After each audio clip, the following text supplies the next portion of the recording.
Hey guys, it is the dude who's always late with his videos, and I'm here to go through my top 10 albums of 2022. So I'm not gonna bang on about how this year was very difficult for me, as I want this to just be as positive as possible. So on that note, I am gonna say that the 2022 was another great year for music, with great albums from newer bands and from more like established bands. Instead of 20 albums like I normally do, I'm just going to keep this a bit more shorter and sweeter by just having 10 favourite albums. Obviously, like I always say, these are completely subjective, so I've got nothing further to add, so let's just get into it.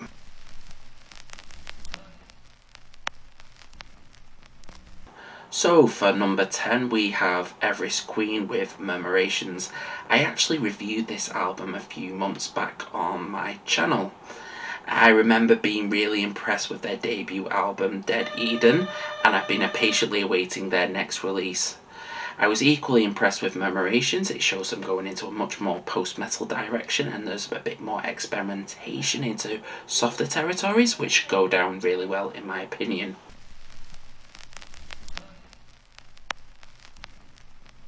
Now, I'm not a die-hard fan of Meshuggah by any means, but I felt the more time I spent with Immutable, the more I enjoyed it. From the crushing opener Broken Cog to the 9-minute instrumental Brain Melter They Move Below, this album is just purely epic in both brain and brawn.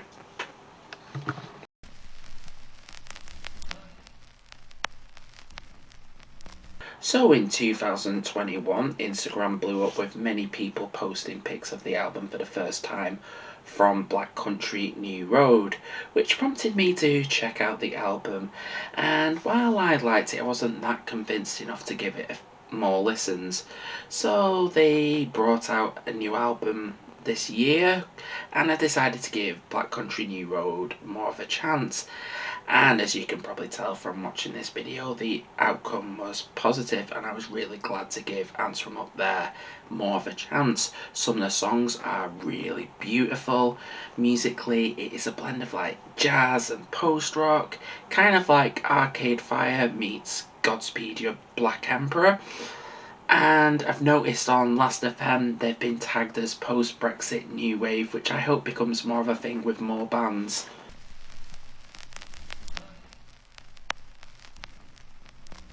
I will say it took me a while to get into Welcome to Hell, but I'm really glad I gave that album those extra spins. Completely chaotic and just absurd in the best way possible. The album showed me that Black Midi are a band that deserve all the hype. I may be jumping on the bandwagon with this, but you know what? Personally, I'm okay with it.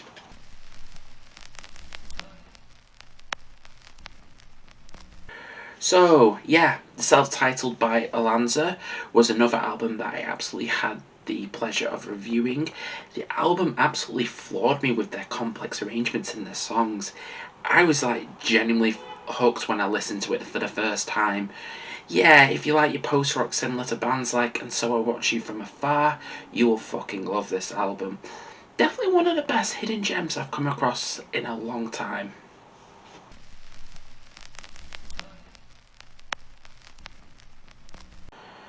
This album came out early, really early this year, and it stuck with me a fair bit throughout.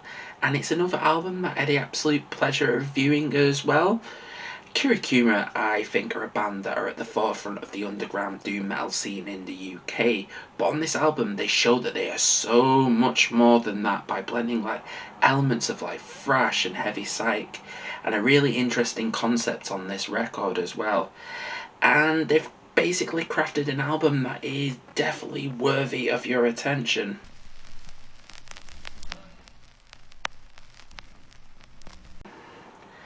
Yeah, this was a bit of an unexpected one.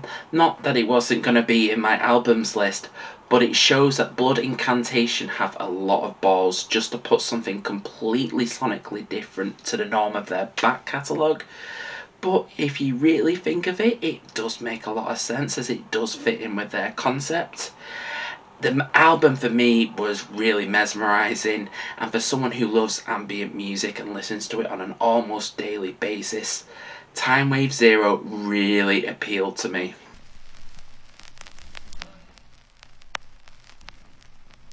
So, from the album cover of God's Country, I thought they were going to be a death metal band looking at the logo from Chatpile. But when I checked the album out, when I finally got round to listening to it, I was like, oh, completely unexpected. Not what I was expecting at all. It's like a blend of Jesus Lizard, Harvey Milk, and Godflesh rolled into one like album that is just fucking monstrous in its sound. Seriously, how good is the song Tropical Beaches Inc? You know what? I don't think I need to say anymore.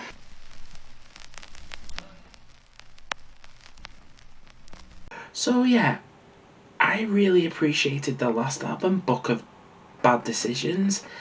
Though after a few more listens, I thought, this isn't their best album. Still good, but it's not like up there with the rest of their back catalogue. So I decided to be a bit more cautious when they announced their new album and they brought out the first single. So I was treading waters and just like trying not to get my hopes up. But, you know, here we are, and yeah, Sunrise of Slaughter Beach is one of my favourite albums of 2022, and Clutch can do no wrong, and this album is definitely no exception.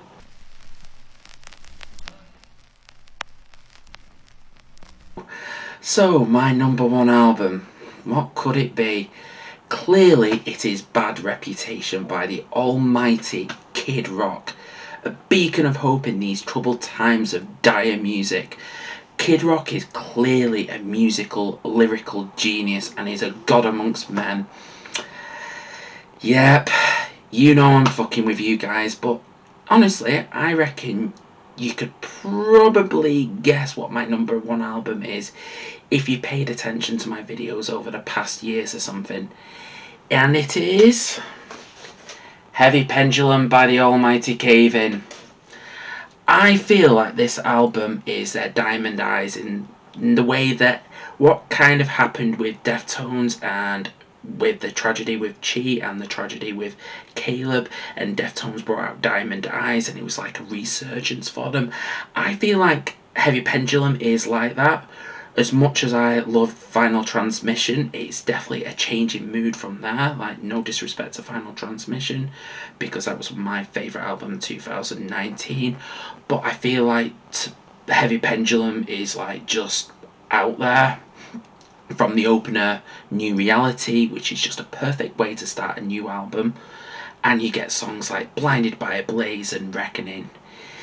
And yeah, I don't think I really need to say any more about this. Heavy Pendulum by Cave-In is my favourite album of 2022. Okay, so that was my favourite albums of 2022. Have I missed any? I know that I have for sure, so feel free to leave some down below in the comment section. If you've enjoyed this video, please like, share and subscribe. It really helps out. Also, just want to quickly plug my socials. I'm on Instagram and Facebook, should you wish to give them a like and a follow. I'll include links to them in the description section. Also, I'm on Buy Me a Coffee. If you want to throw some chump change for the chump here, feel free to do so. I'm not asking for much, but, you know, just a little bit of sympathy pay. Anyway, that is it from me. I've been the dude who talks, or in this case, the dude who is always late bringing out videos. You guys are fucking awesome. Thank you so much for listening, and I'll see you fucking soon.